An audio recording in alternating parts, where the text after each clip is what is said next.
Sa kagubatan ng Pilipinas, hindi bababa sa 20,000 species ng insekto ang nakatira. Bawat isa sa kanila may papel na ginagampanan.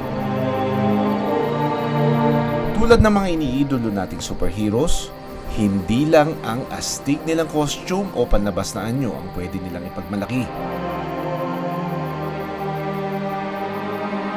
Tulad na lang ng kilala nating mga paru-paro, na isa sa may pinakamagandang itsura. Wala siyang suot na kapa, pero higit pa sa nakabibighani niyang mga pakpak ang kanyang inuuban.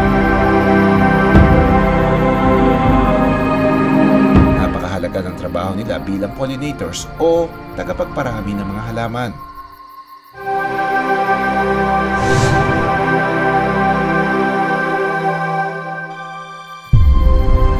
Dalawang linggo hanggang isang buwan nananatili ang paru-paro sa loob ng pupa hanggang makalabas at maging isang adult na paru-paro.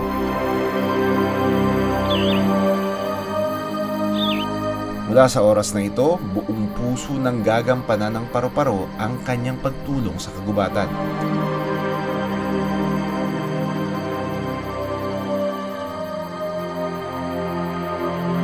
Dahil kaya niya lumipad ng mahigit 50 kilometro sa isang araw,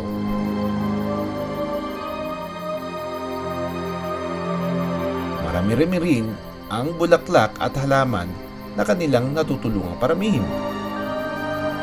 Dito sila nakakakuha ng pollen at dito rin sila umiinom ng nectar na kanilang namang pagkain.